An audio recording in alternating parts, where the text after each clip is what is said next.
about the Sky Ripper, but ancient codices held hints of other things. A stone that ate souls, a ruby that drank blood, a jewel only a righteous man could give away. Were all these things the Iblis stone? Long hidden in a buried temple? Another ancient item that was only resurfacing now? Drawn up from the deeps by the Emperor's horrific rituals? Renato checked to make sure his sword was still working. Yep. So we heard that. The last time I came here, I let that play out. So, yeah. So let's see. So if you haven't seen this game yet, that's basically like, it's a story game based, you play a story and then at the end it literally rewinds to the beginning and you have a story, you have new information and you are encouraged to take other paths and make other decisions. So it's literally replay the same story, not exactly the same story, but like, here's your hero, here's a bad guy, defeat bad guy.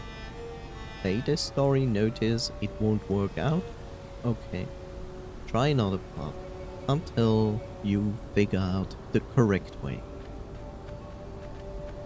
It's like choose your own adventure.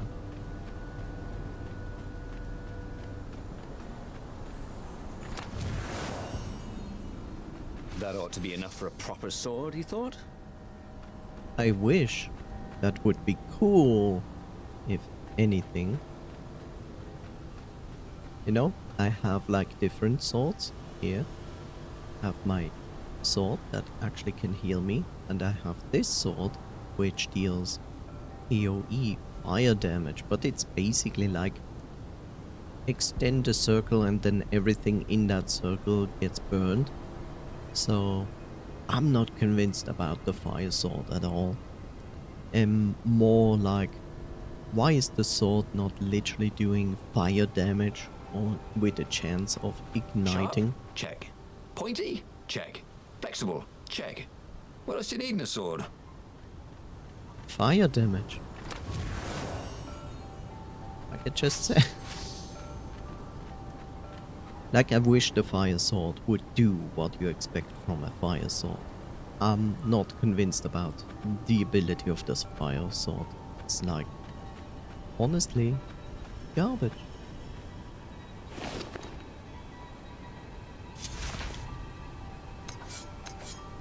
So yeah, I could upgrade it, but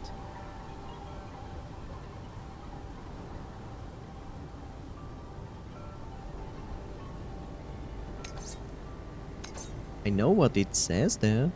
While attacking, set enemies on fire. But as I understand this, I also have to hold right trigger for that. Which I find like not useful. Like I'd rather make this now. This sword from the frigid north was really useful for making popsicles and birdsicles.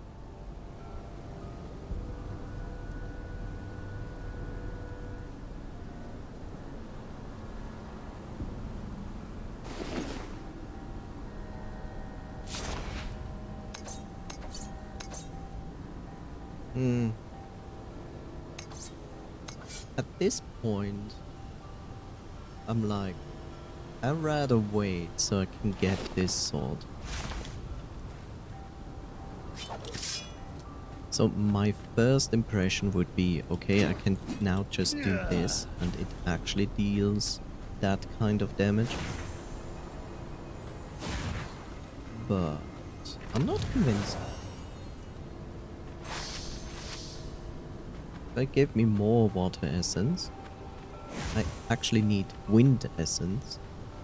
Because each sword also gives me the opportunity to open specific doors.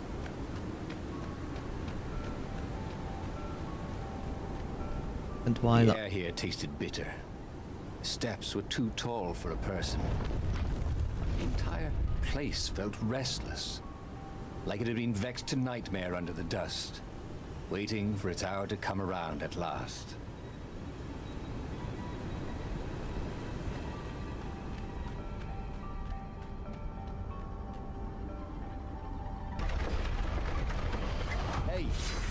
Did you guys ever learn to swing dance? Oh, well, too late.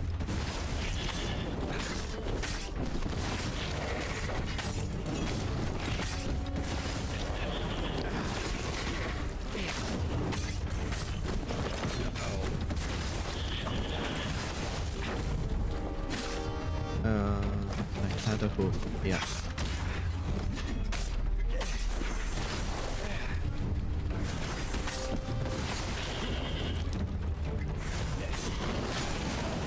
Yeah, that wasn't great.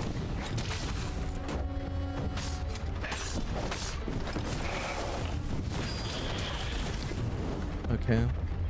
I'm sorry. Was that your shield?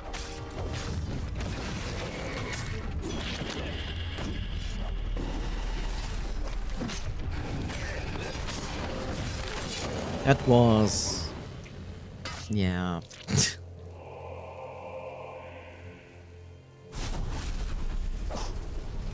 Again. I'm not convinced. Like, these elemental swords, good and nice, but hold this button to potentially inflict ice or fire damage. I have to say it is not very convincing to actually use, especially since it uses that energy bar there. And I have this sword, and this sword actually heals me. Which I'm feeling like, why am I going to waste energy on these swords? When... That is a very cool sword, thought Renara. No, seriously. He couldn't feel his paw anymore. I feel like this is the only sword that makes sense. I don't feel like these are like stronger or weaker. At all. I cannot look at the swords.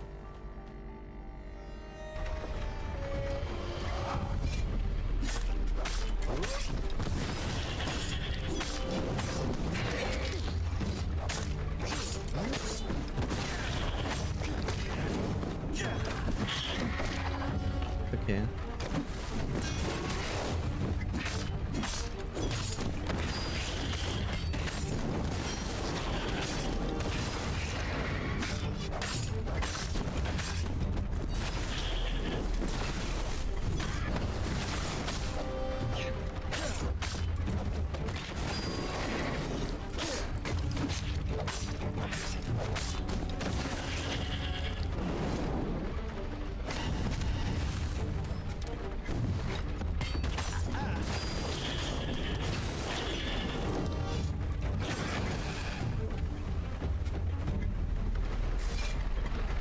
The ravens were already here, cawing in frustration. They were still searching for a way in. Good. Then he hadn't come too late. See, I mean, this is better. Like, you need to find, destroy barrels and so on to actually find food to heal. Or here, bases or vases, however you want to call it. Renato, smash!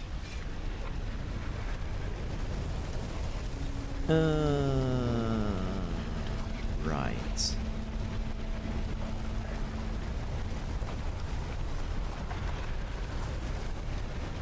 Increases maximum health, increases maximum health, increases maximum health, increases the maximum sword energy. That's good. Stamina. When you grab him, he can throw. Distance are increased. At any distance. Dash through enemies. Inflict damage on hooked enemies. Well, that's not bad. But I feel like this is even better.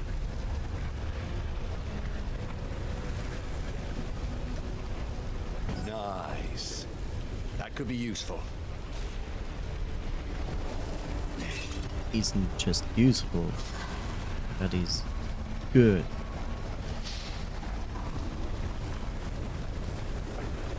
The thing is, you play it and it basically has an auto target that you attack, and then I know it looks like choppy combat and that's how it feels like as well, but it doesn't make the combat just like easier or anything.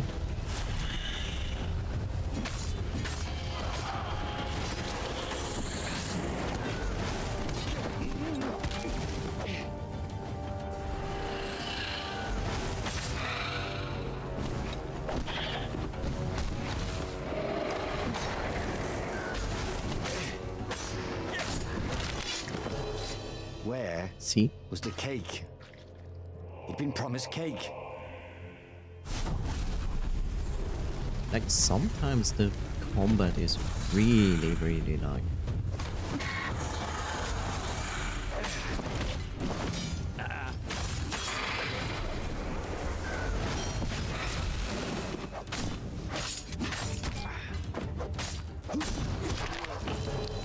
That's what I mean.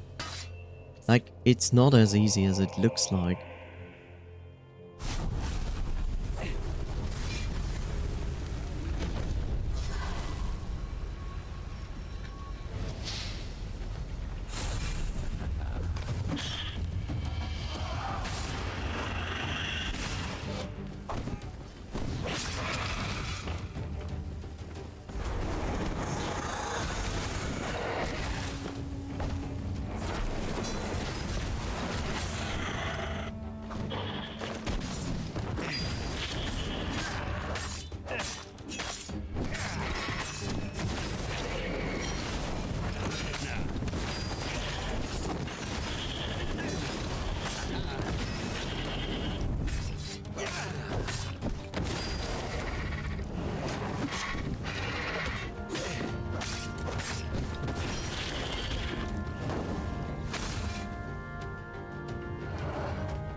That's the other Should have problem. faked left and then gone left, he thought. The other problem, I never cannot thought control again. my camera, which is a downside to some degree. And this is another point, again, in the game, not for the first time, where you feel overwhelmed by the enemies. See? See? It's like constant... That's the problem. I wanna focus on the buffing element, right? But I can't. There is no targeting system per se. I just point with my walking in the direction I wanna attack. But if there's like 2 enemies there in that direction, it chooses automatically the one more near to me. And this is, of course, shit when I wanna specifically attack the buffing element.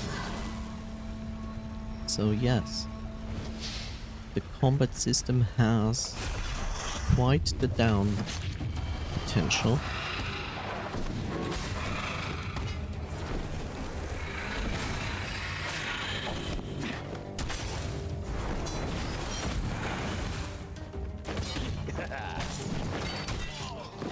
That's the other problem. Let's have 2 people attack at the same time.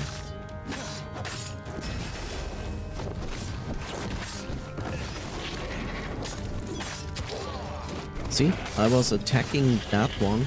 The other one attacked from the back.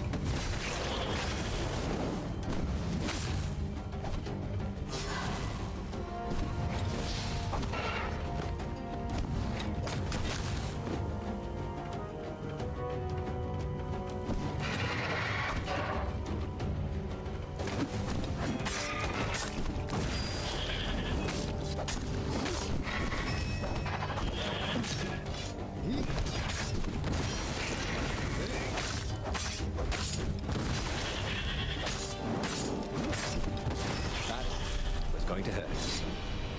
Actually, it already did. Yeah. I completely agree.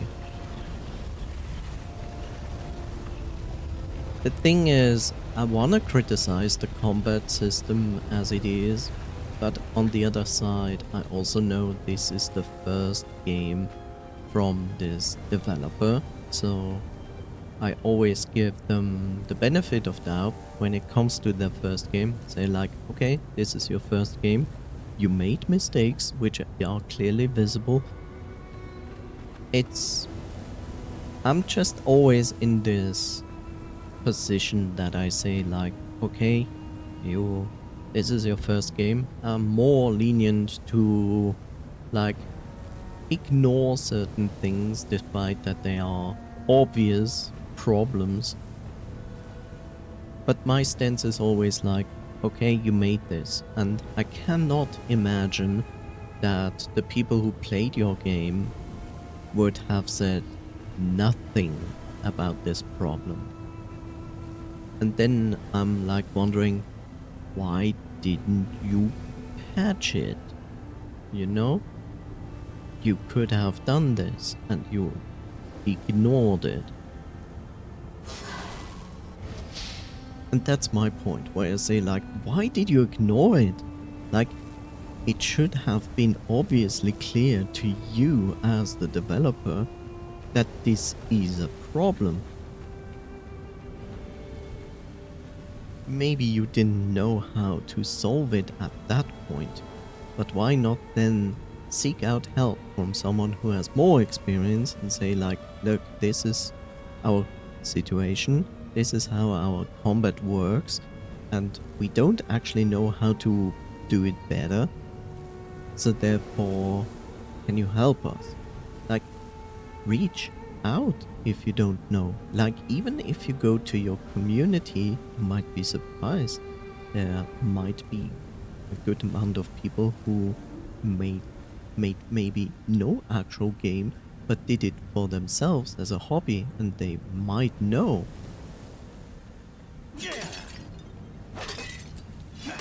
I just say that as a critique because I say like, look, this is your game.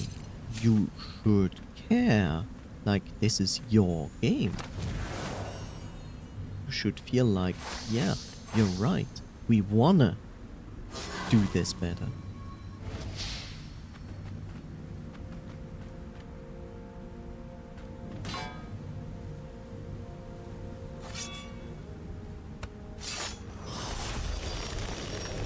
Ooh, what's there? Probably death. This as well. Like, why are you putting 4 pots there? And me clearly swinging in a way that it would hit multiple pots, but it only attacks 1 pot. It's like the fighting system, right? Strange. Find the stone. You have been chosen in this critical mission for your ability to follow orders to the letter without question. Do not believe the naysayers. Your score in the intelligence test is only proof that you are better geared than anyone else to follow orders. Take pride in knowing that I, your Emperor, have handpicked you for this mission. Follow the instructions to the letter. Always travel in pairs. Do not look at the engravings in the wall. Do not lose the hermetic box. When you find the stone, immediately place it in the box and seal the box. If you hear a voice in your head, ignore it. Remember, the temple is haunted. Obviously, this is an old temple dedicated to an old evil god. There were blood sacrifices. Of course it would be haunted. Ignore the voice in your head. Remember, ghosts cannot hurt you, but they will try to confuse you. When you hear a voice, take down the drowsy pill. Take the drowsy pill. If you meet another soldier with the stone and it's not in the hermetic box, immediately spray them with drowsy gas.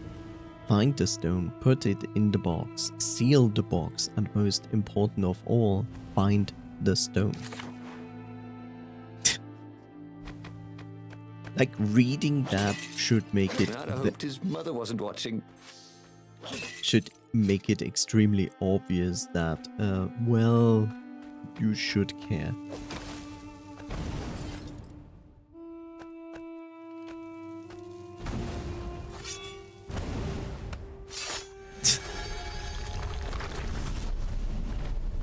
I just wondered to myself, like, if you read this, you in all honesty believe that this is the truth? What were these poles exactly? Parking meters from the time of the lost gods? Parking meters.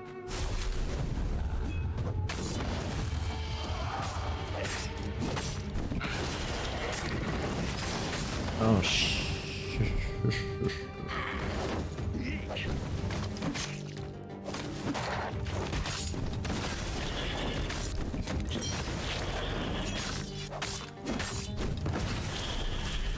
It was all coming back to him. He wondered what he'd remember next.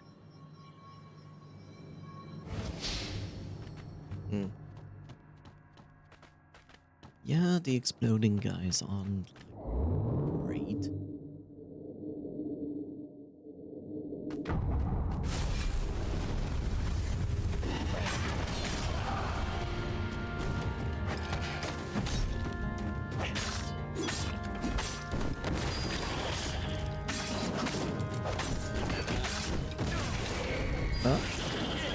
Interesting.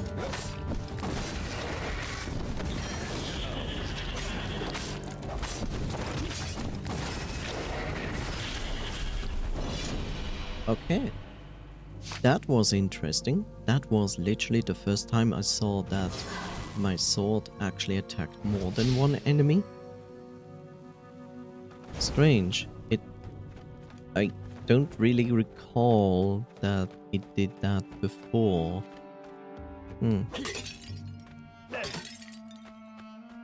What is this? Like, what is this? If you have a fixed camera, then make front structures opaque, please. I can't see anything there.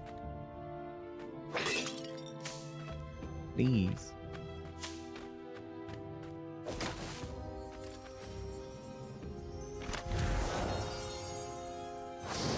The right jewel could really give you an edge.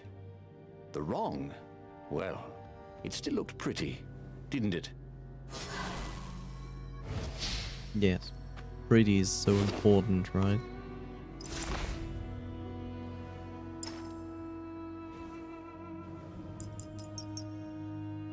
Set to increase chance of rare loot by 1%. Wow, 1%. Crazy. That's so generous. Yeah, we're gonna now make the Void Blade. This sword from the mystical East could make time itself slow for you. Now I have all swords.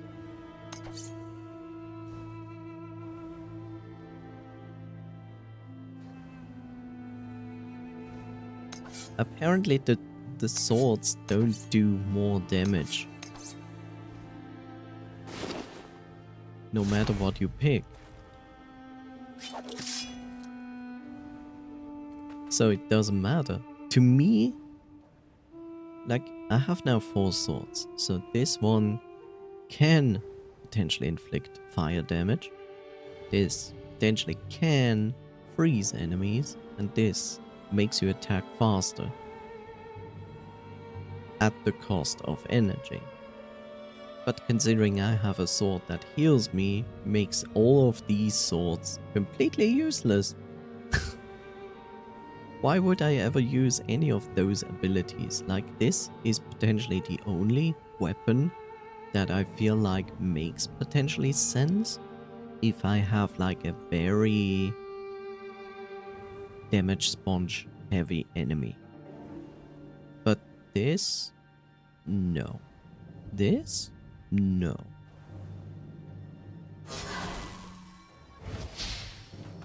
How could a temple to Iblis still even exist? The Transcendent Emperor had destroyed all the shrines of the lost gods after exiling them. Had it been buried in that long-ago battle? Or had Iblis foreseen his fate and hidden it from his enemy? I played this game, and this game is basically doing the same thing as oh god, I forgot its name.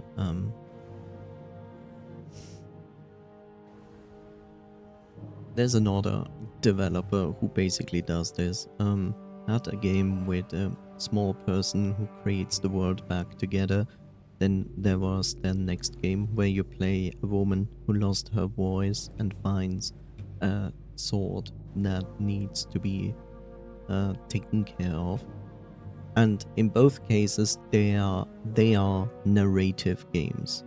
And I think this game came out before that.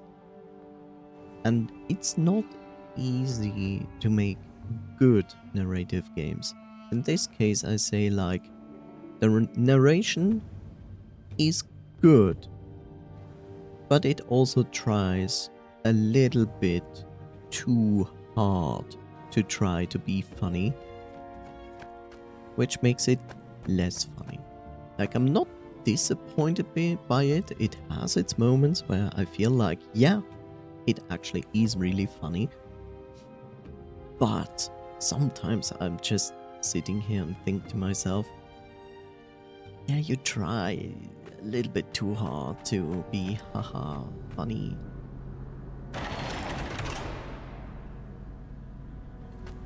As unfair as it seems, if I would compare this to something like Hades, I have to say this is night and day. Like, this is miles away from humor of Hades. Which is to some degree an unfair comparison. Let's face it. To some degree that's an unfair comparison. Yeah, I saw that. I just wanted to see what's there in store for me. Bernardo felt that all the recent fighting had taught him something new, but he couldn't quite put his paw on it. See this, for example. It is nice that the game is like, hey, you could upgrade it, because people sometimes overlook things.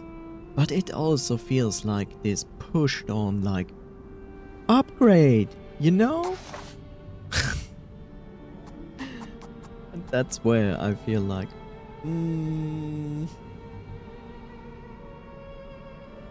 Every day he was getting better and better.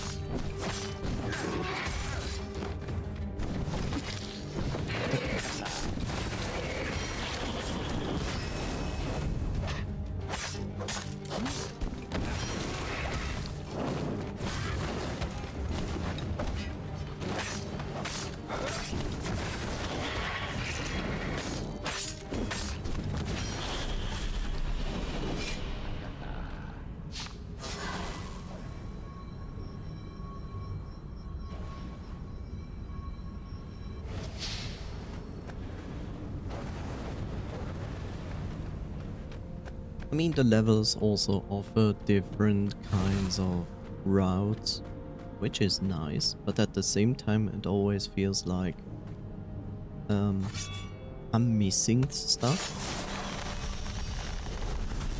What's behind door number 2?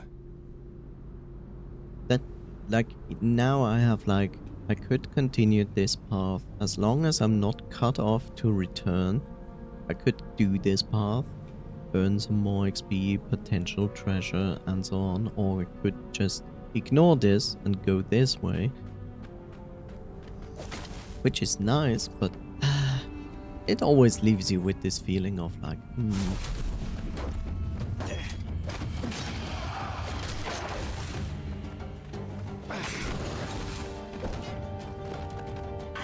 No one could beat Bernardo at hot potato.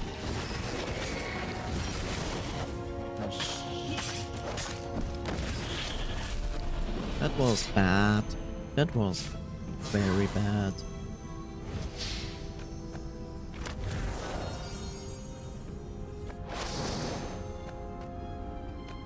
That wasn't good at all. That was really, really bad. Lost so much life. Like in this case, it's okay. It's a side section. It's a side section and it's just the game builds this strange system of going like, and here you have materials to upgrade your sword or to put in a new gem. And then intentionally always blocks off the path backwards. So you cannot go back and now slot it in. No, you have to wait for the next one. Which I feel like isn't necessary at all. But it does it anyway.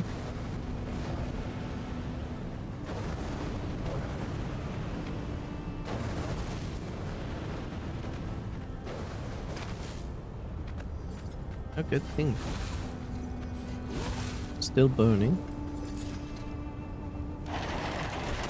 The ravens at least could not get past this point. Obviously, the temple builders knew how to deal with tomb raiders. Tomb Raiders, huh?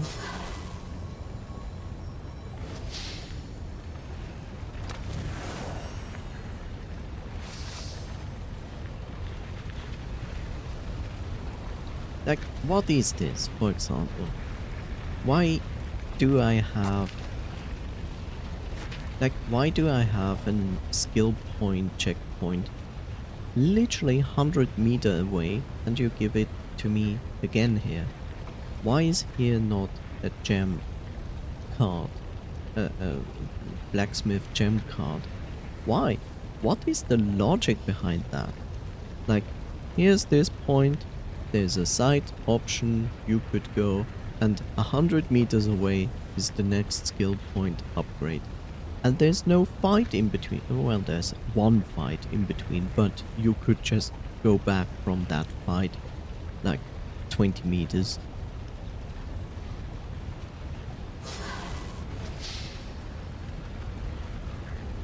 Like, why is this? Like, you could listen to me and see like, dude, it's just a game, just play it. And it's like, yeah, but I feel like I wanna criticize the game because I wanna like the game. That's why I'm criticizing it. Say like, this would improve the game. And like I said, it always There was an confuses me. inscription, no spitting. And it just confuses me why it would do anything to make it worse.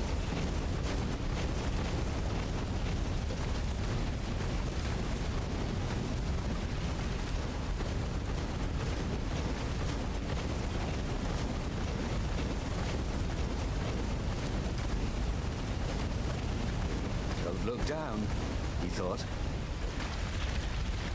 He thought. Right? It was a stone of the purest blackness.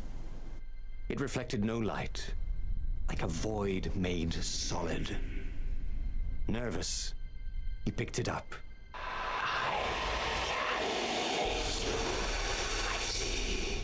Who said that? It was the stone. Eager, thirsty.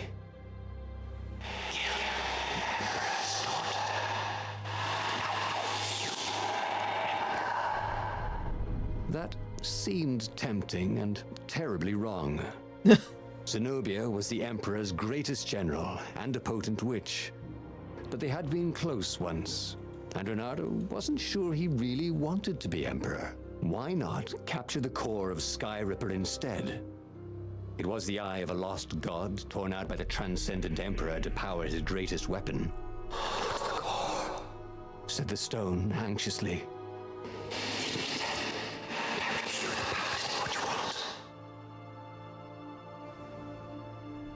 Oh no.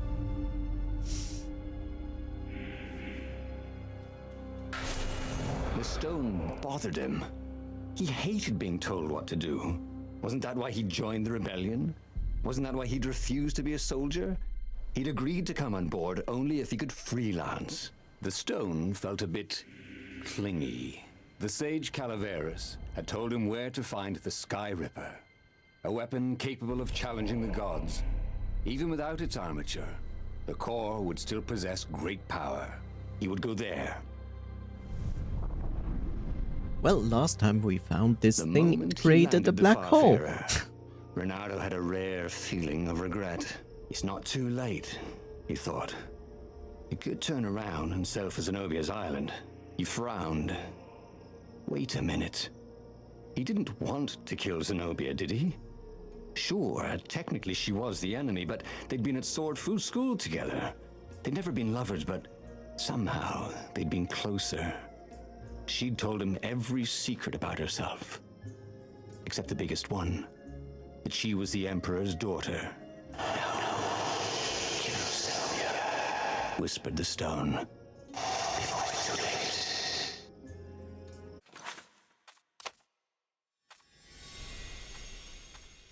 I feel like the dialogue is a little bit too much.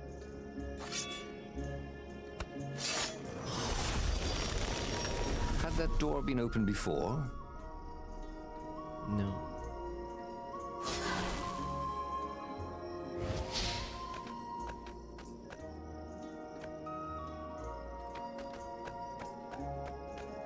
Like, I cannot go over there because it literally just cuts me off from this.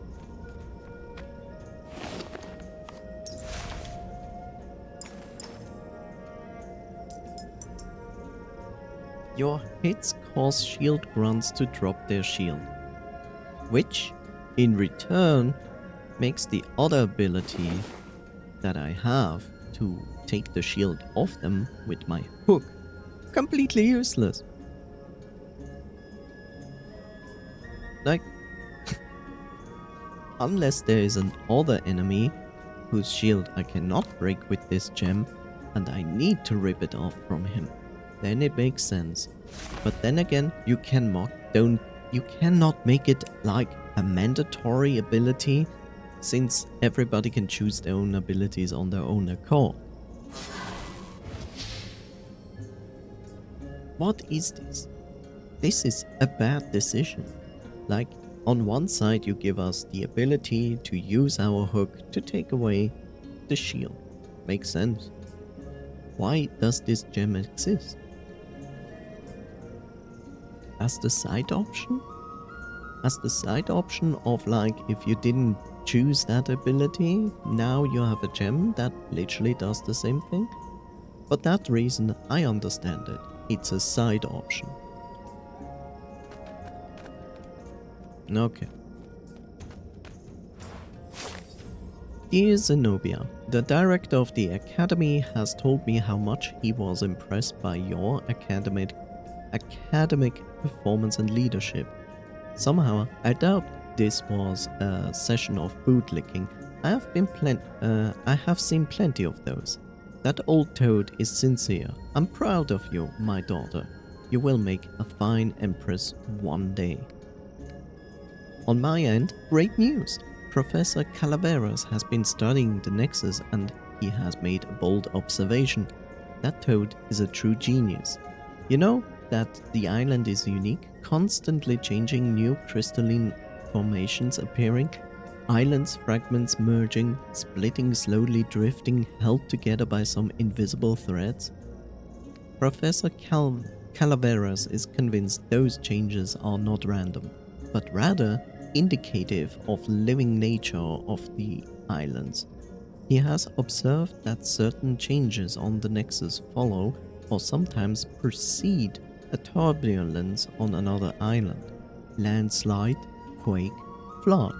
The Nexus seems to resonate with those events.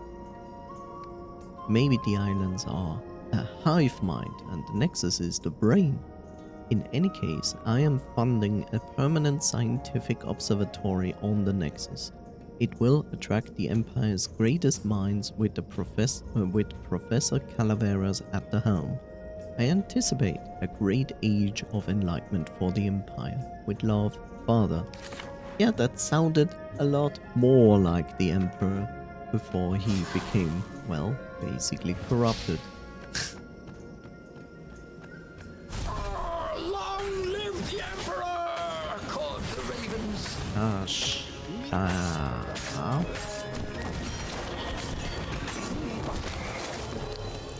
Good job.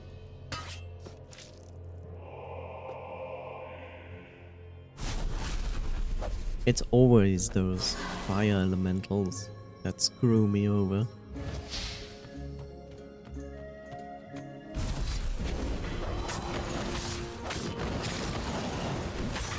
I couldn't move out.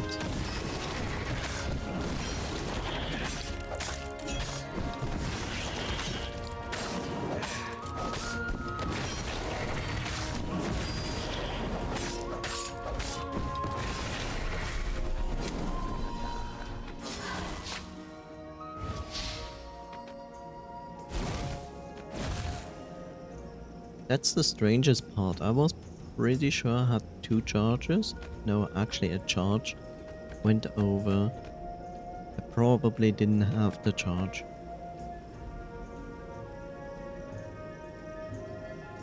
Here I think maybe this is a subjective thing. For me, for example, is I look at this and go like, okay, so you display my life in the top left corner, as well as the energy of the blade. On the bottom middle, you display my stamina gauge for my charges. And many games do that. And I always think to myself, but if I'm here, I'm sitting here, I'm the player, where is my focus? My focus is in the middle of the screen. I fight, I have to keep an eye on my enemies, and my focus concentrates in the middle portion of this picture. I don't understand, like I understand from the viewpoint of design of saying like we want to keep the user interface as much as possible out of the actual game to not being obtrusive with the user interface. But I say give us the option to actually display life, energy, stamina at the center of the screen. Like we see in many MMOs or something, like my health above my character, the energy of the blade below, and at the bottom of my feet display my stamina.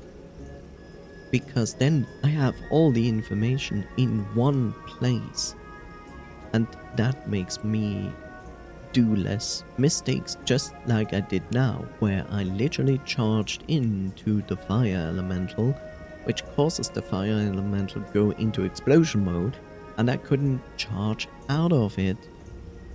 But I pressed the button, but I didn't do it because I didn't have the charge. But I didn't know because it's down there, and I don't look down there anymore when I do my fights. So my subjective opinion is give us at least the option to display all those stats nearby the character in the middle of the screen. Because for me,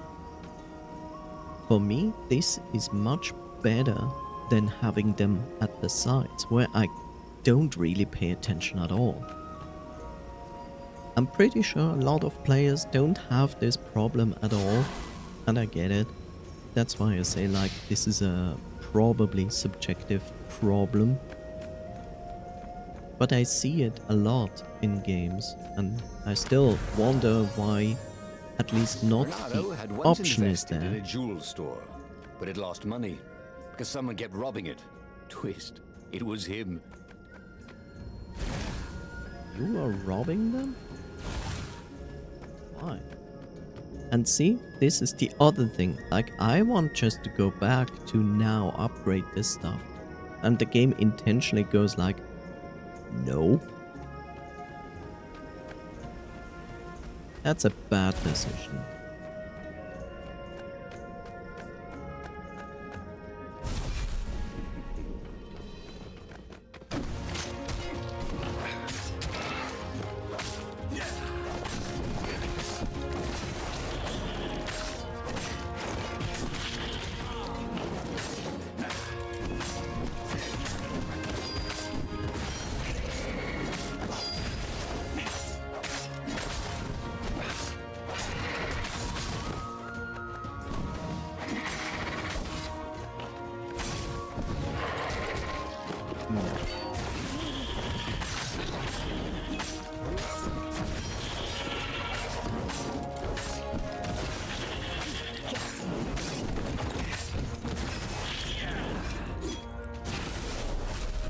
Here's the other thing.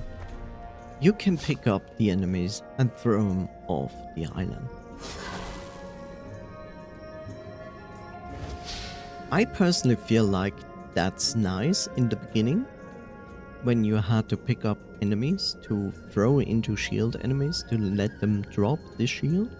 Makes total sense. But as soon as you get the grapple hook, there's no need for that anymore. As soon as you get the gem to break the shield in 2 hits, there's no need for that anymore. Yes, the skill tree has the ability to increase damage if you throw an enemy, but it feels like, why would you do that? It is actually not easy to do. There's too much going on, too many enemies at once. Picking an enemy up also means you have to aim first, let go, so you throw it, and that's too much time investment to actually use it, and makes it not viable at all.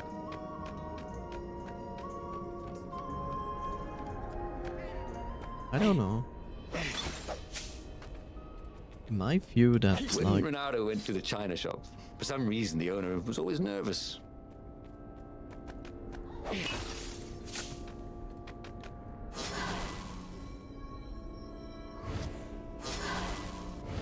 There was something sour in the air. Like the earth had ruptured over something that had been fermenting for a very long time. So this again.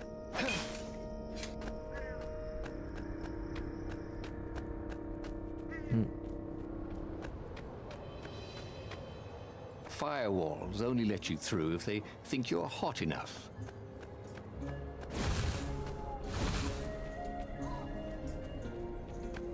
So I can go this way, but I also can go the other way. So...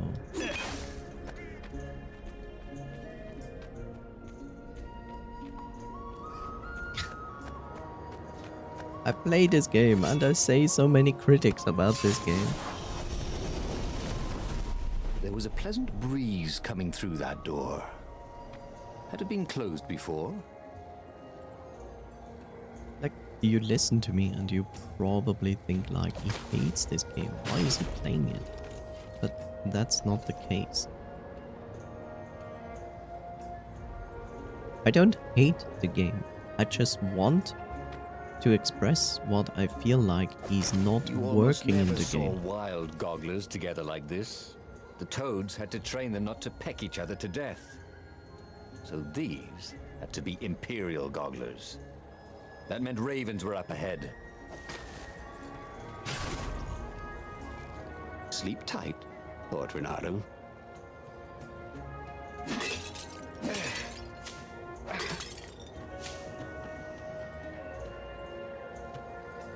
I mean, let's be honest.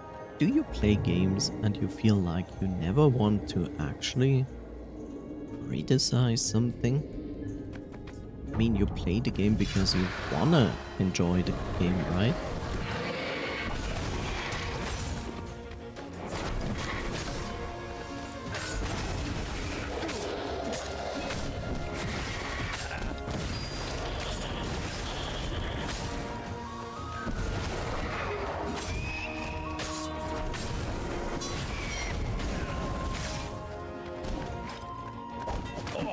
Someone needs a bath.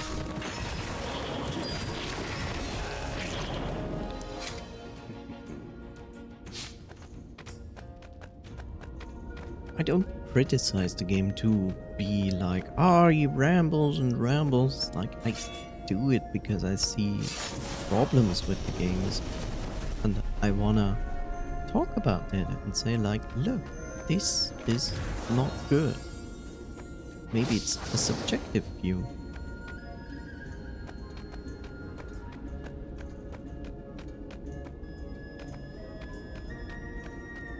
But yeah. Well, thank you, Bob. Shall do so in a moment.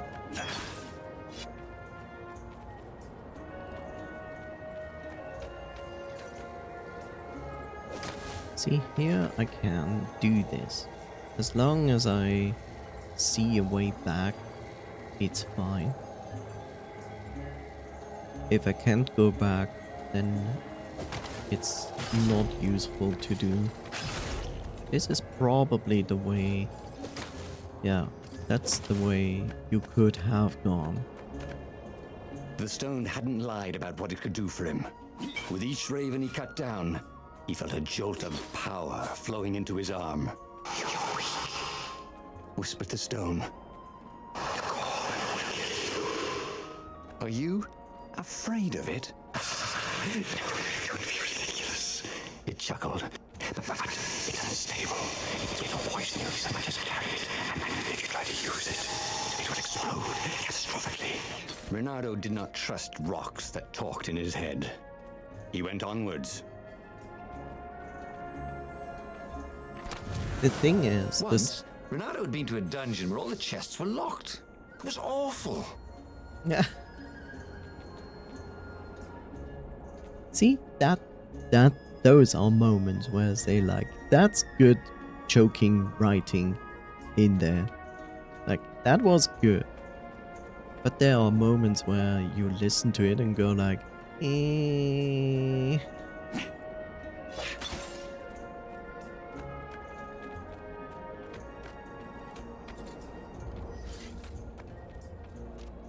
And again, we are at the crossroad of decisions, where to go, and it's hard to tell which is the correct way. I mean, there is no correct way. Every choice seems to be correct.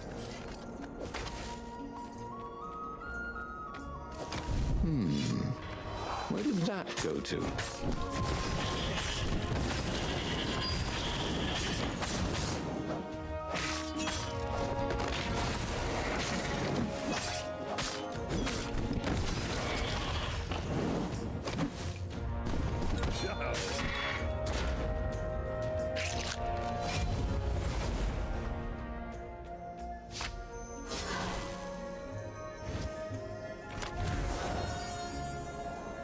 Of power. Ooh, you didn't find those every day. I just got Shield Breaker 2 and 3 in the same level after each other. Like, what? So now you give me Shield Breaker and then you give me like 2 upgrades to the same gem? Within like 10 minutes?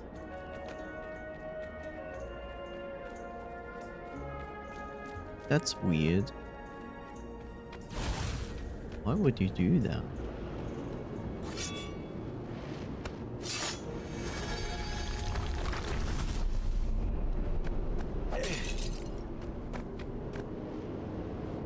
Of course there was a puzzle.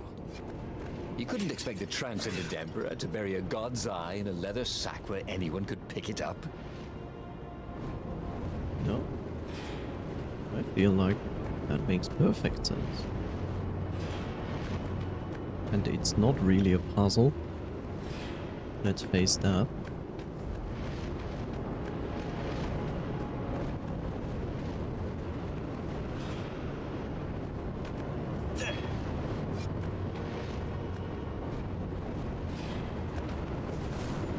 Hoped his hook didn't break. Okay.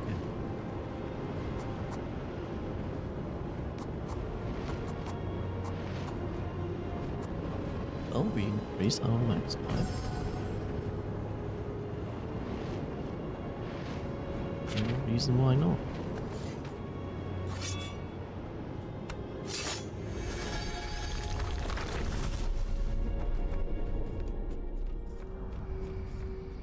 More fun.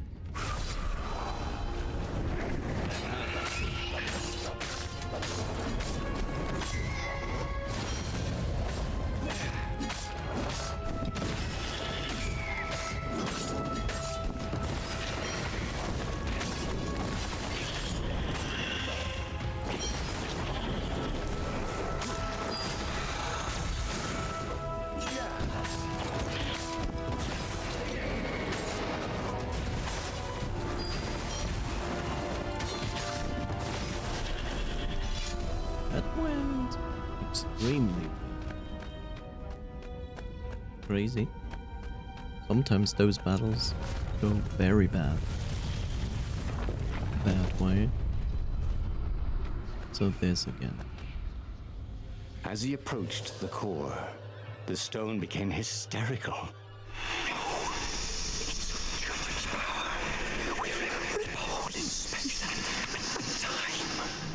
He had a sudden vision of plunging his gauntlet into the core and dying in anguish.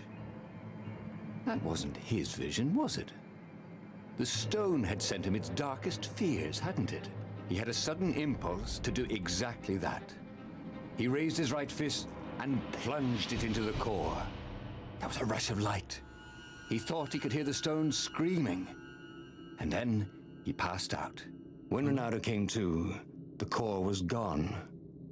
But the Iblis stone was no longer black, but glowing with a blue light. And it was silent. "I can't hear you," he sang out, and "You?" It didn't answer. "Ha," he said. He had defeated the demonic gem with the power of his mind. He felt invincible. Yes. It was time to attack the Imperial outpost on the Nexus. Take the battle to the enemy. But among the huge crystals, there was also an observatory. A wise man would probably ask the scientists exactly what he had first. How wise was he? Well, we have never taken the choice to go to the scientists. This is what we're gonna do. But I need to refill my cup with something to drink. So I will be right back.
And I'm back.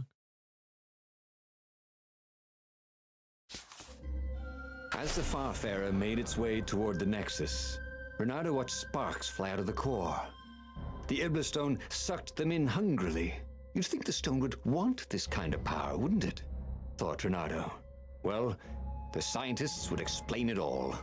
This time, Renato was sure he'd figured out how to use the core safely.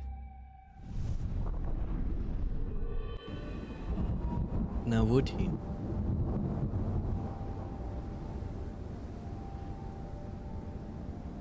See?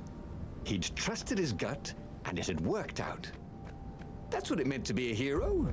To ignore the naysayers and the oddmakers and do what you knew was right and have it turn out to be the right thing. Now, he wasn't worried. Once he got to the observatory, the scientist Toads could explain it. Then he could carry the war into the enemy's camp and destroy them all. Oh dear, he was getting a little bloodthirsty, wasn't he? Smile. Hey, is that a word for a lot of ravens? Like a doofus of ravens?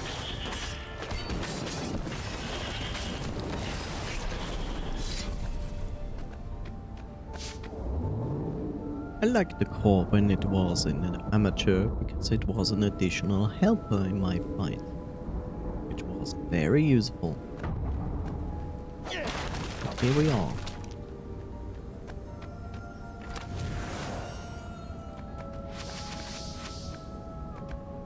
He wished there were more pylons he could use the hook on. Really needed to construct additional pylons. See? That is a good joke.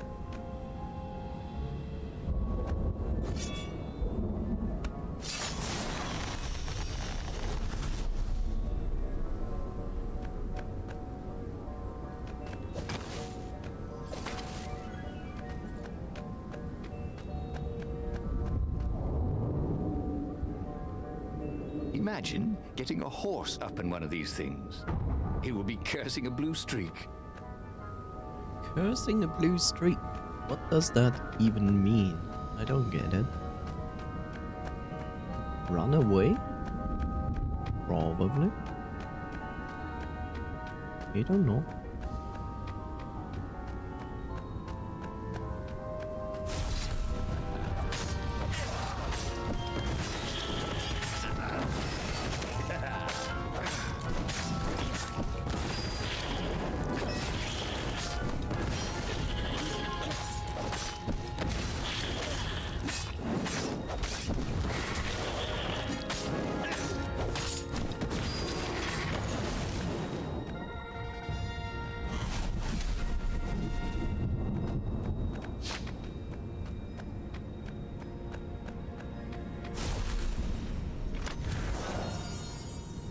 His sword food teacher used to say power gems were cheating.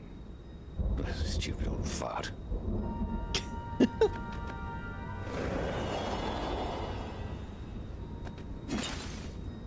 Using this for your advantage is cheating. You need to do it the way that it is more complicated. Oh my god. Sure.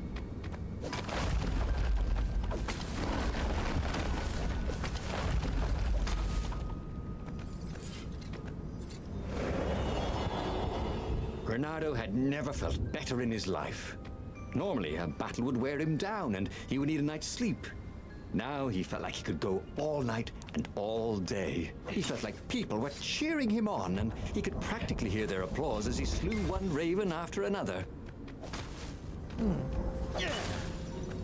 Well, they really needed to redecorate anyway.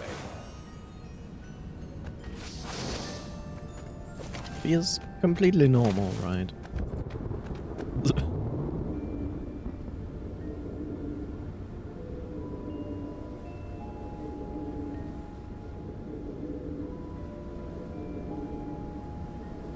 One of the things I have to say that I want to say well done is like the level construction.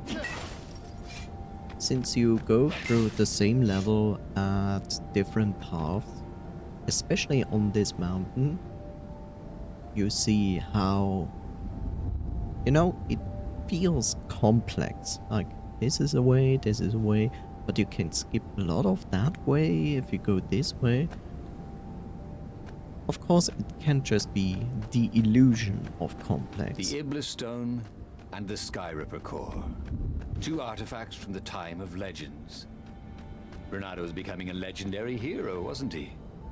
He had enough power to save the rebellion, but he had to understand this power, so he would not misuse it.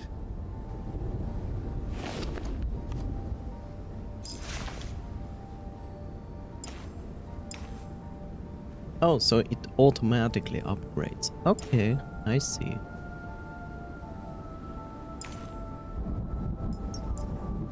Increases resistance to spell damage by 30%. That is actually quite good.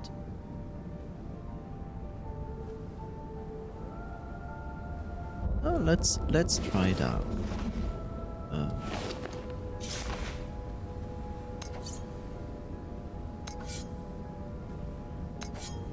Okay, I'm still missing a lot of ore to actually upgrade the other sword.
Strange how this fight like goes so much better than the other ones.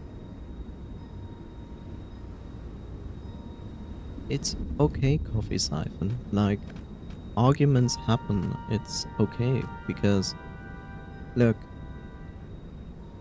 I also have to tell you this. All I wanted to say is literally like, I personally cannot understand why that is. That's all I wanted to say. If at some point I actually said something like people shouldn't do that, then that was wrong. Point one. Point two, I have a tendency when I get into an argument, I tend to say first this, and then I switch during the argument to the actual point I want to convey. And then people tell me like, but you said the opposite in the beginning.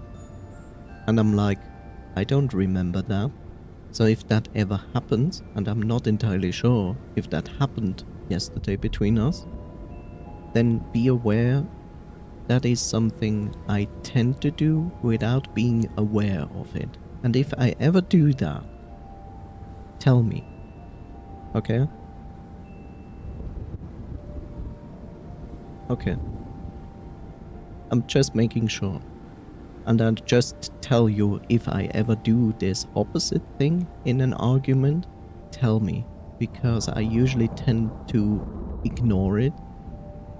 Not intentionally, it's just because of my personality disorder that I have, that I tend to do that.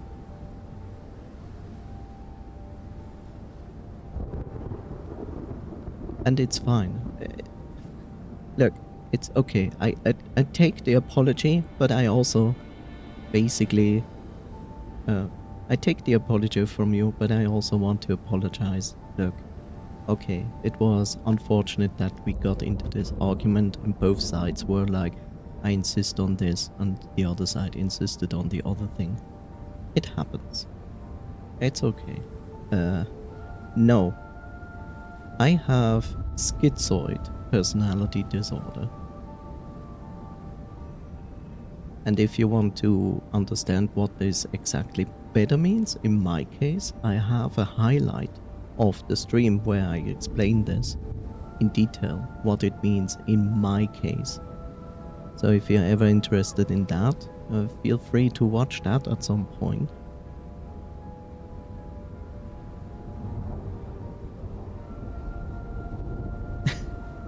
No, schizoid personality disorder. Not schizophrenic. Schizophrenic is related to it, but it's not the same thing. Schizophrenic is a psychosis.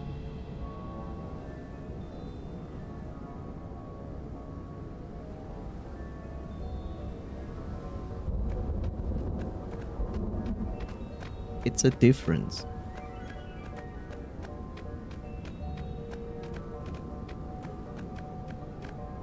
Schizophrenia is a psychosis. That means it's something that you have literally to treat with medication.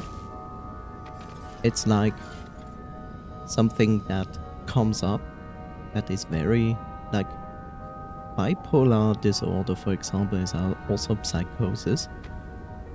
Like, those are things where medication is important. What I have is schizoid.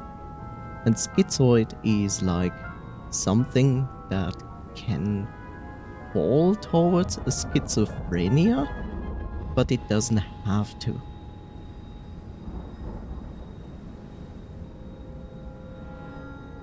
Yeah, when you talk about bipolar personality disorder, these are not fun.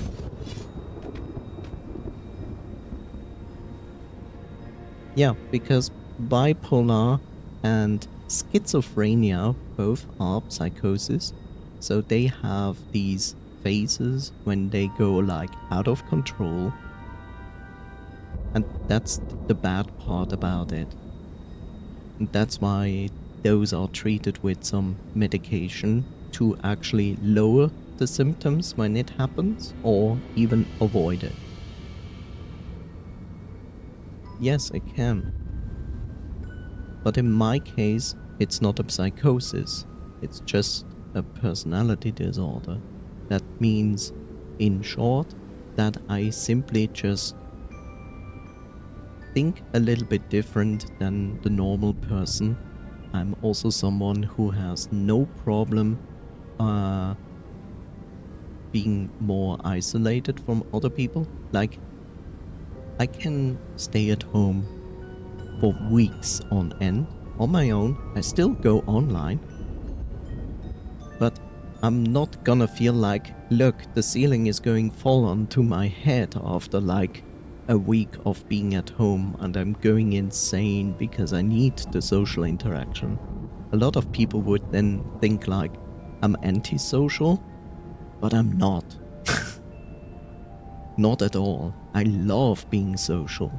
But I also have no problem to stay prolonged times on my own. That's one thing. And the other thing that is something that is personally to me, the thing is I change priorities for myself. Yeah.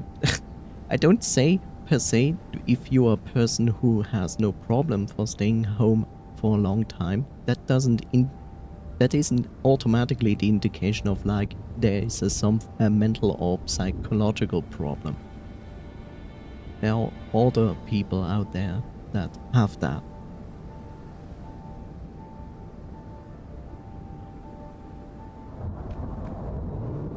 I just tell you what it is for me. Would be the perfect place for a Yeah, the tic-tac-toe bot is board. gone.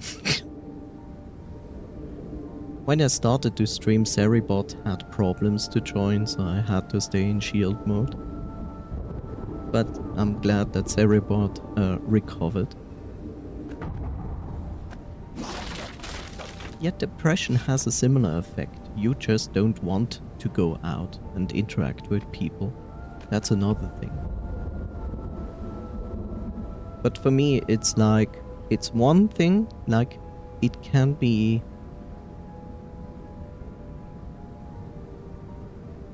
It's not something I can recover from. Depression can be overcome, but it's different for everybody how they overcome depression.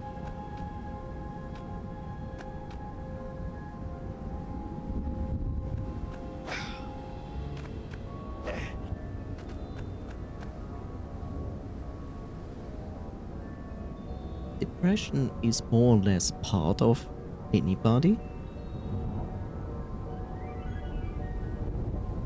Depression is not like an unnatural thing. Depression is usually a thing that happens to everybody. Nobody's safe from it. Yeah, but the thing is, you take happy pill and go on with your life doesn't actually solve it, right? That's just saying I have a pounding headache and I will just take painkillers and go on with my life while you slowly probably dying because you ignore something important.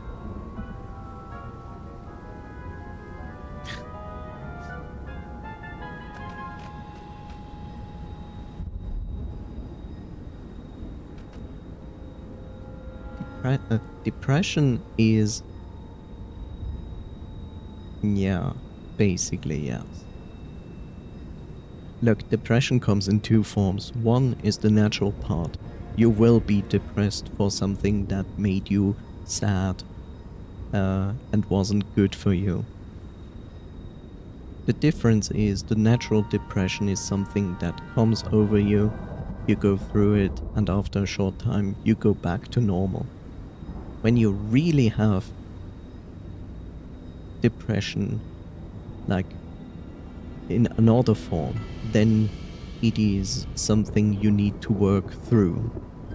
It's literally an imbalance that happens and you need to find a way to get this imbalance back into balance.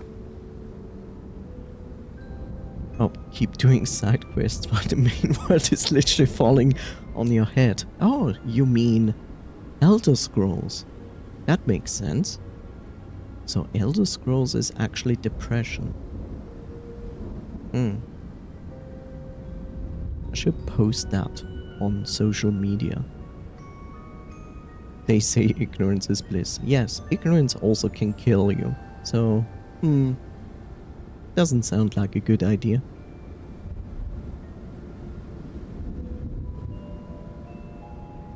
Look, as someone who actually went through quite some shitty depression, not hardcore depression, but something between light and medium depression. I would say it went even into medium depression. I can tell you, you can get through it. There are ways to get through it. There's no one-way solution to get through depression. Everybody's different, but you can get through it. It will be hard, and it will be not looking like it's gonna resolve itself when you start to do something about it. But you can do it. It will take time, it will take effort, but you can do it. I mean, it's not enough to cause my physical harm. I have affected how I have to live my life. Yeah. Look, if you deal with depression and you're not happy about it, and most people are not happy about it, do something against it by seeking out professional help.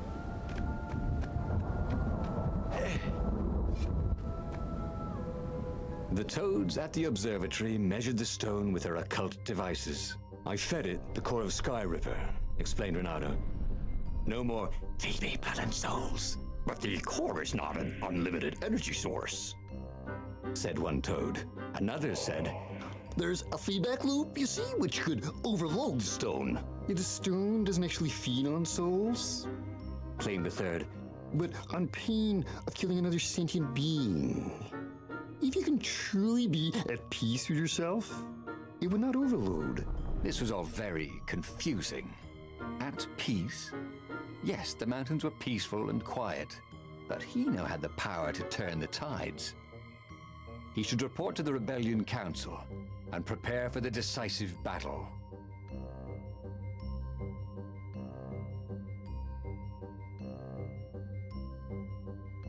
I keep myself happy playing D&D. Isn't that much that even in D&D I can't escape the nitty-gritty realism part. Yeah. Why do people play video games, right? If not to escape reality for some time. But it doesn't matter, because reality is part of your actual life. You will always return to it. So yeah. That's the wonderful lesson here. You cannot escape your real problems. I can cheat in games, but not in D&D. Well, you can cheat in D&D. You just need to be the game master.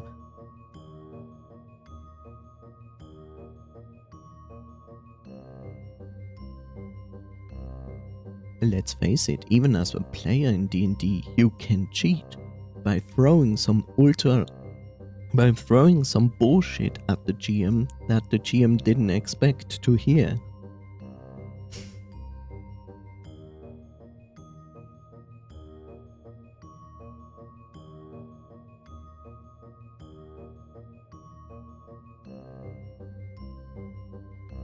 Tried it before, didn't fit to be one. As a GM, you shouldn't cheat the players. You know. As a GM, you should make sure they have a good time. You can throw challenges at them, but if you're a GM that goes like, "Oh, you failed, you're dead," then, yeah, the players will not really like you.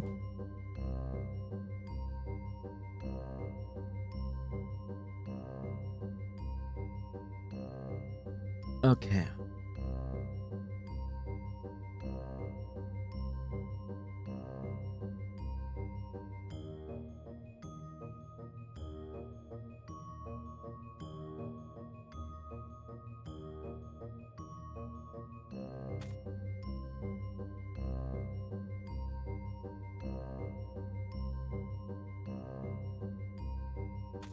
Let's go with this. I can build a pretty fleshed out world story in general, but it's not for my current DM's specialty. The one thing he understood from all the Toad arguments, maybe the stone did not feed on blood or souls or rage. It fed on empathy. It fed on the pain he felt when he put an end to another being's existence. Even if that other being was a raven intent on killing him. If he could find peace, then he could use the power of the Iblis stone without being taken over by its evil. The mountains. He would go to the mountains. He could find peace there. Inner peace. Unfortunately, the mountains were not empty. There were ravens everywhere. No matter. He had to fight, yes, but he didn't have to be angry. Parry, dodge, slash, and breathe. Yes, focus on the rhythm, the dance of it, not on the blood or the raven's caw as they died. Ah, it was working. He wasn't feeling those dark jolts of eldritch energy. He wasn't feeding the Iblis stone. Yay. Said it himself. If you Have you ever felt you were just going round in circles? Bernardo felt like that. Yep.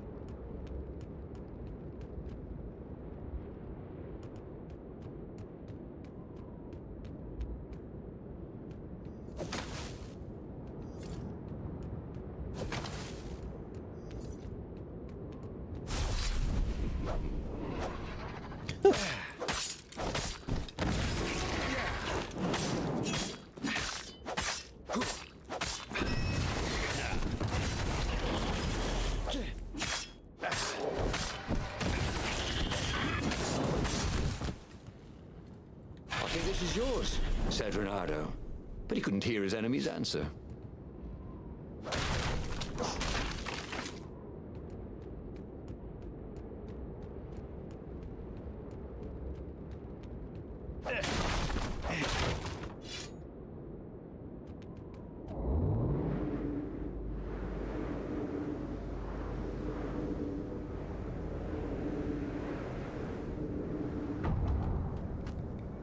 Oh, by the way, coffee. Let's see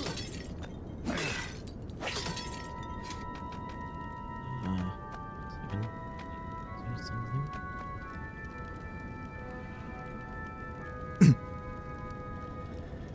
Try to run a one-shot with Metro Last Light theme mixed with a bit of Stalker. Sounds interesting.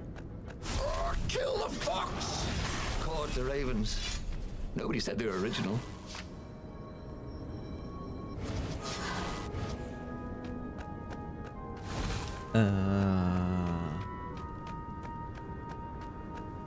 Yeah, you know, if you feel like it's difficult to actually get professional help in your country, there's an online possibility. Or I could go that way, he thought. Want me to give you that information? What is this? This leads me to nothing.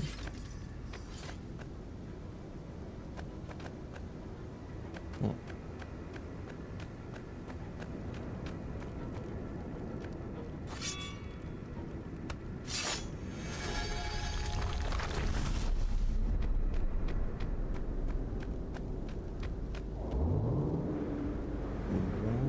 A very clever engineer named Elon Muskrat had got his start making floating platforms.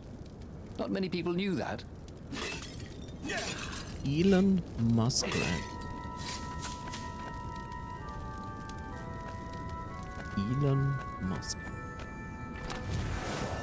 Keep that in mind.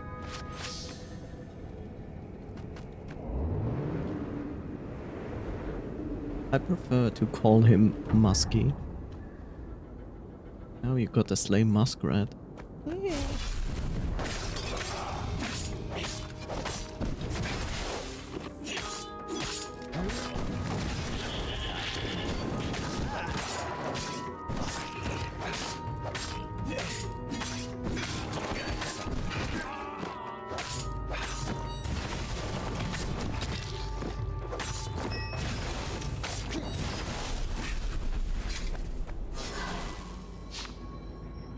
The stone was still silent.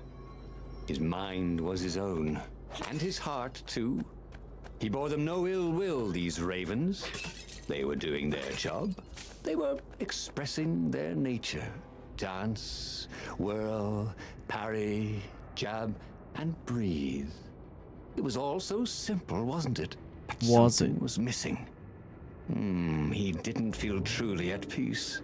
Wait. Wasn't this near where Calaveras lived? The sage would help him figure it all out.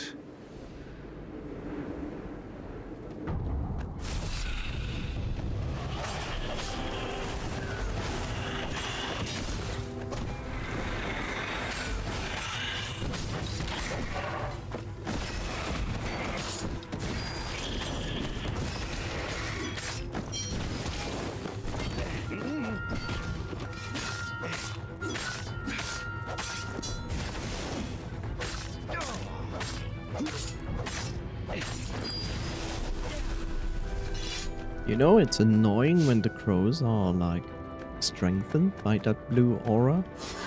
It's hard to see when they intend to attack. No! Well, You're the one about the Raven one, talking to her son. You don't, right? You don't core? Get it? Core? I just made that up.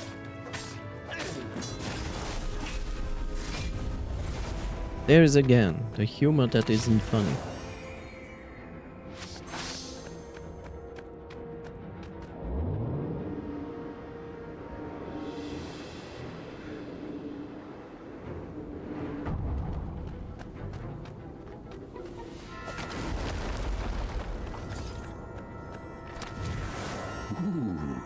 darkly, thought Renato.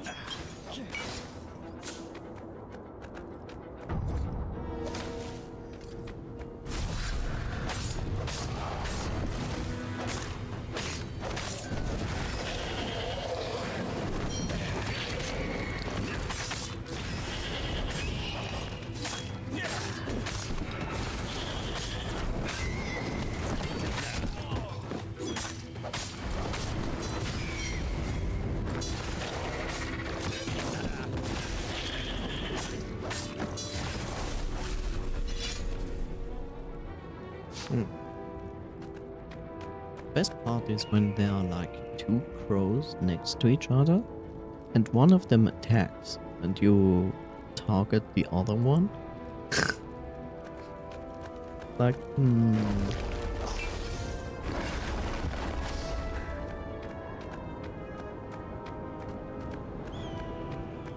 Once, he found a Superman issue #1 in mint condition in a jar he'd broken. He planned to keep breaking things until he had the whole series. right. Because comics grow in crystals. Right?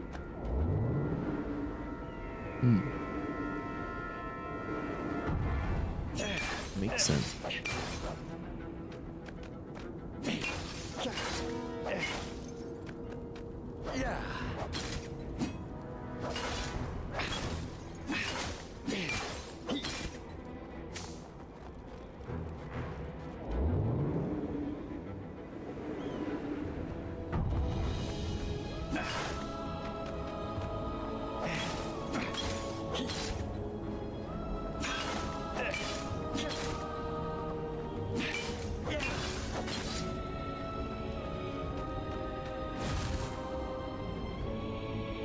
Destruction of private property. The mountain is angry at you. Are you destroying more crystals? No. Let me go back. He needed some way to break the ice with this wall, so to speak. No problem. God is coming. Are you prepared?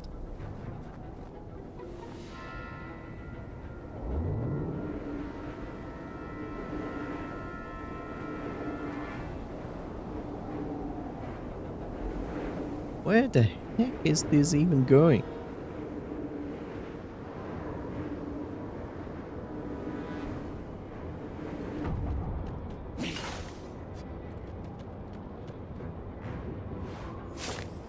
Dear Zenobia, do you remember that expedition I have sent to the depths beneath the islands?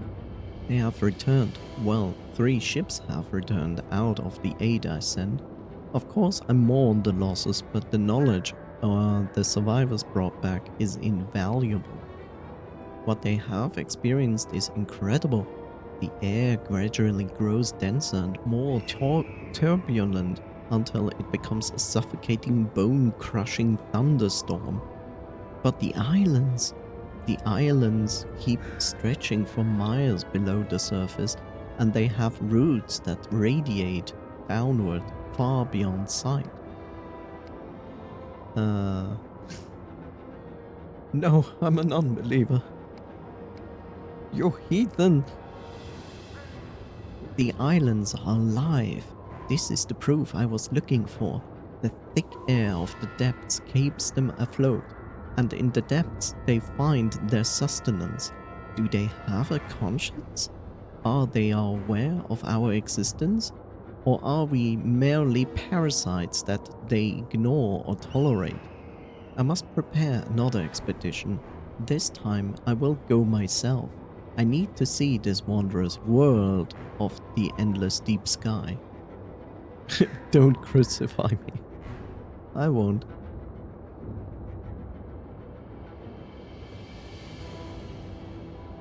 I hope you will visit me before I leave. I would like to hear more about that new friend of yours, Renato. With love, Father. And then he heard about Renato and was like, ugh.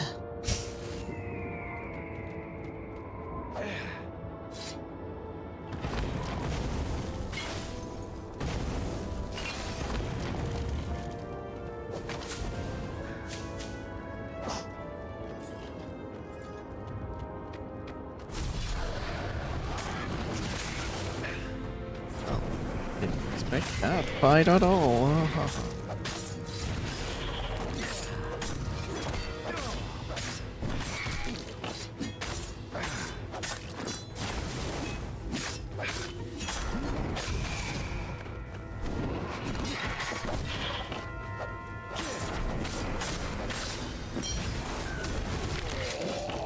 Well, that was Bye-bye, wonderful. life, he thought. Hello, emptiness. Hello.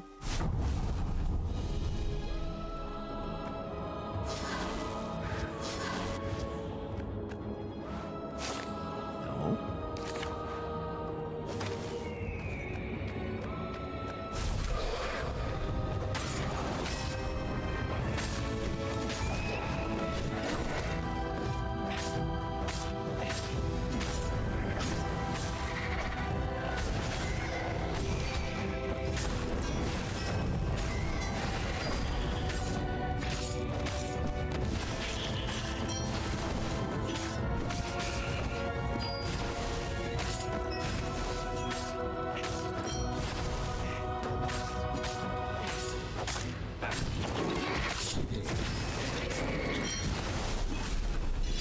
Well, that went better.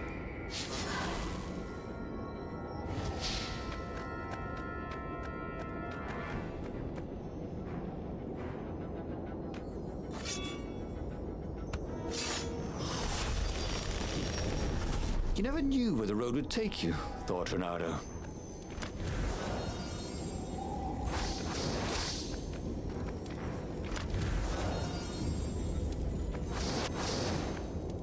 Treasure hunt level 2. Let me guess. Instead of 1% rare treasure, it gives me 2% of rare treasure. I wouldn't be surprised.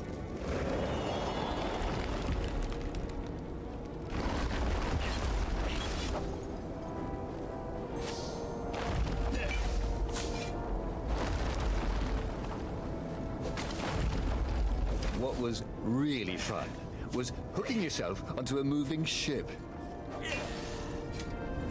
What?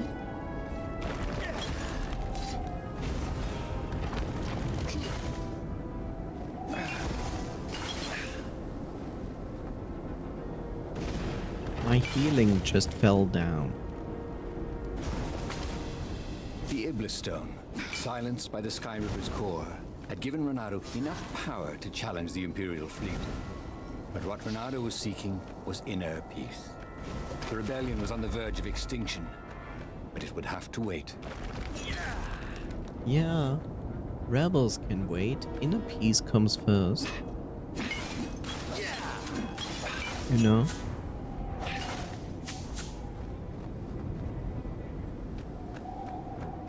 Think of the children.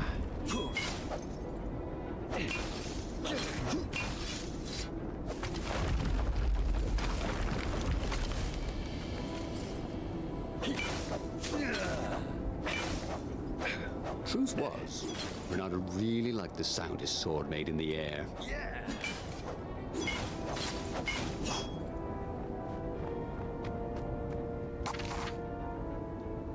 Yeah.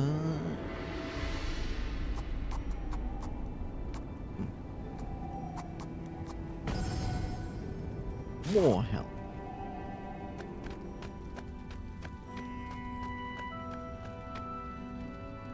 At the end of the mountain path, he found the wise Calaveras in his workshop. Do you fix souls or only artifacts? He asked the sage. Does your soul need fixing? Asked the sage. I've been killing a lot of ravens lately, he told the sage. You're a fox, Said Calaveras. Hey, to kill birds is part of your nature. Just enjoy in it. I mean, I might as well worry about eating flies. Would you like a fly? It was true. That's what he had forgotten. The joy. Now he was ready for the final battle. The Farfarer cut through the clouds. The air had never felt so sweet since he was a child. There it was. The dreaded Imperial fleet. He could smell wet hemp ropes ahead, wood and tar, and ravens. Even the fleet smelt good, somehow. He was ready. he was ready.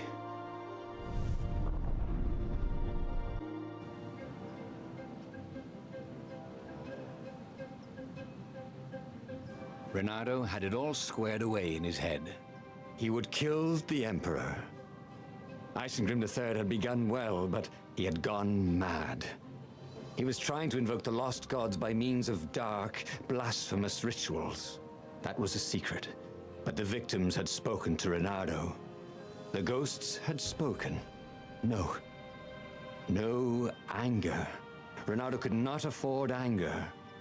It was empowering the crystal in his sword. That made him stronger, but it clouded his mind. He would not be a hero. A hero strives. Renato would just be one with everything.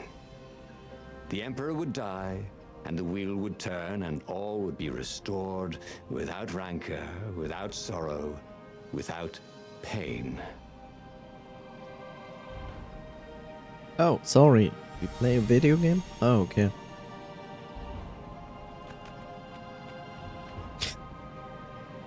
You're a fox.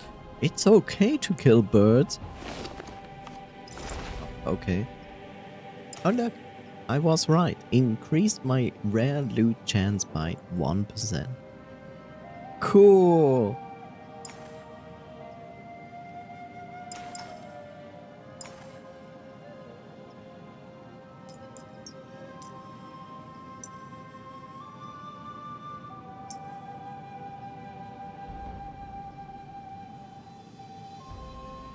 You know what? I'd rather take the energy.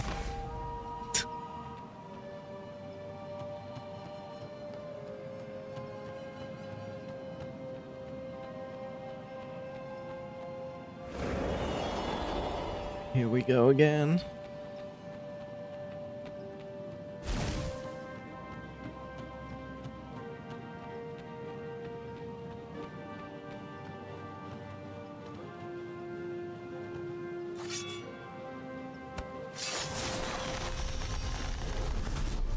I wonder what happens if I go that way.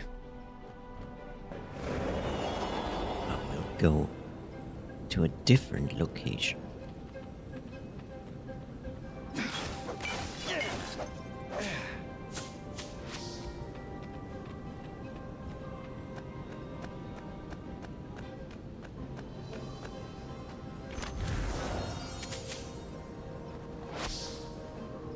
Physical resistance. That's actually not bad.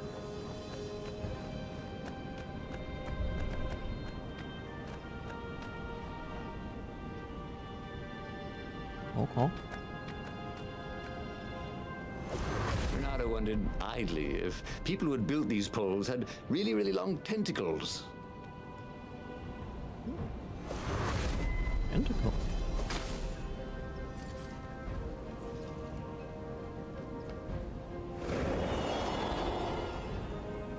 But the more he thought about it, and he had so much more time to think about it now that he was not worrying about the battle, killing the Emperor would not change anything.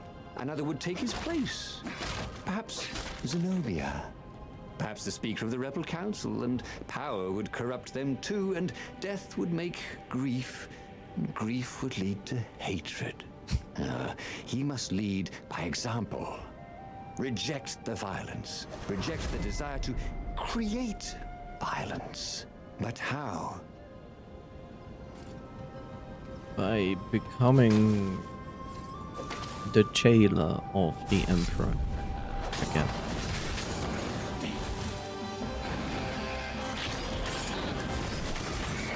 Why is everything exploding?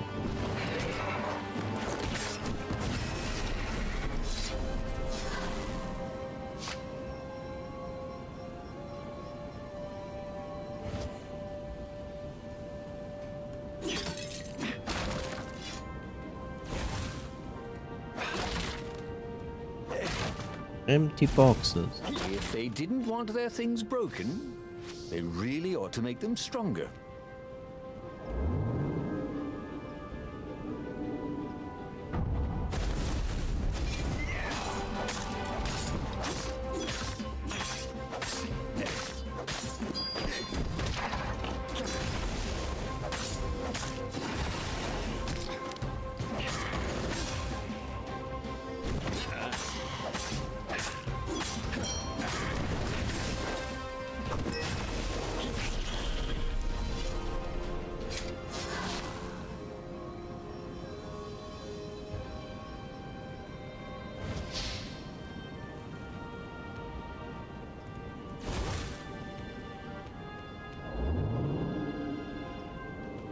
Renato had always wanted a flying carpet.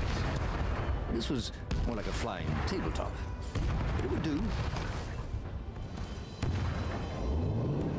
Flying tabletop.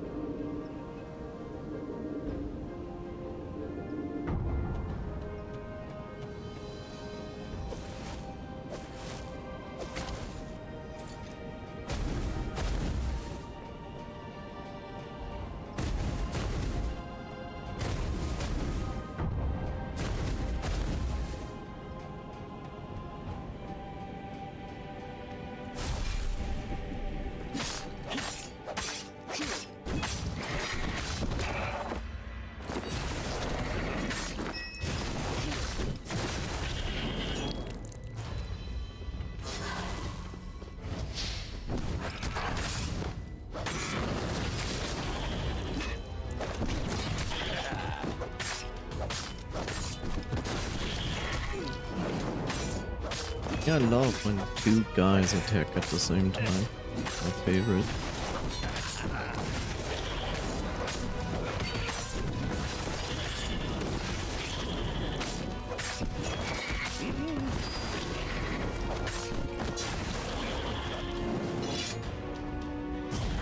Ah, dragon. Not really. Raven. More raven.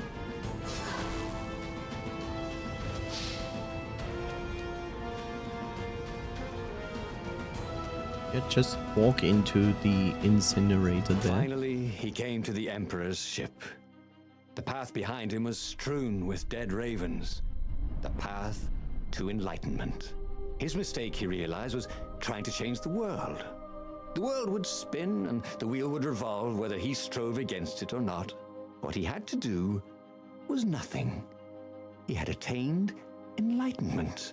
He sat down, adopted a full lotus position, and began to meditate. And all around him, the warriors stopped fighting too. They knew. They could feel his enlightenment. They gave up fighting, dropped their weapons, and became his disciples. No, just kidding. The nearest raven stabbed him with a sword and then chopped off his head. I might not have thought this through properly. Thought Renato's head as it rolled around the deck and died. And just like that, he was alive again, and back on the Farfarer, still fleeing burning Ubar. The book was still open before him. So, the book was a portal. It took you to the future when your destinies would branch. He had failed and died 3 times, but he learned another true thing. The Iblis Stone was evil. It would try to corrupt anyone who used it. Did an oopsie. Yes. You know, I find it funny that the game is like, okay, I look at this and everything of this is a story. And I'm like, okay, I get that. But every time you unlock a story on this row, this, and this row, you literally unlock a tier in your skills. So why would you play more than 4 stories and then move on to the final, unless you are really inclined to do 100% completionist? Otherwise, there's no reason to do this. Huh?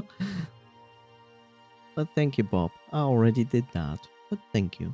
But he was starting to feel like he was getting the hang of this. There was a way through to victory. He could feel it.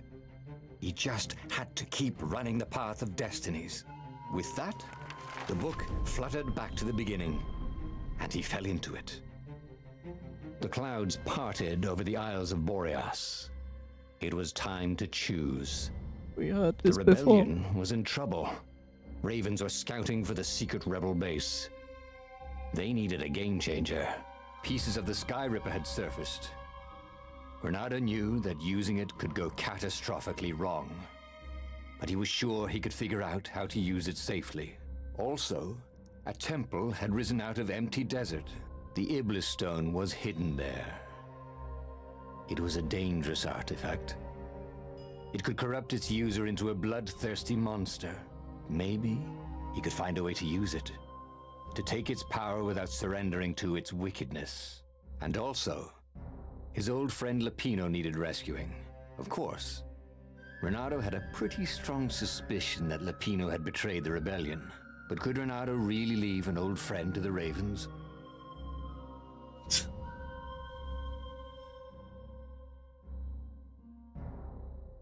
The weird part is that the Iblis stone combined with the core of the Sky Ripper creates a new thing that was the blue stone. Except the blue stone was like, yeah, we can do something. But now I need to include the cat to some degree. Because of that, it's weird to choose this one, because this goes after the amateur of the Sky Ripper, which has no function on its own. So that leaves either, again, this to get the stone, or this. But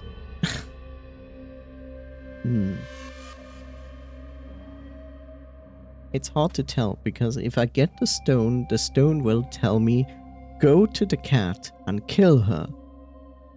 And I don't think that's the idea. So, yeah, let's go with this way. Lapino. Apparently, the Mad Rabbit had sold a Pegasus that he did not exactly own. Lapino always wiggled out of trouble given time, but he was out of time. Lapino's frantic message said that the Ravens were going to kill him for being a rebel spy, and that he had a clever plan. If the fleet reached him first, they'd string him up for that. Never mind the winged horse. Or so Lapino had told him over the far speaker anyway. Lapino had apparently managed to confuse the judge by arguing that he hadn't actually stolen a winged horse. He'd only sold it. But wait, where was the prison? The village was empty. Had everybody fled the Ravens? Oh no. Okay, let me think. Yeah.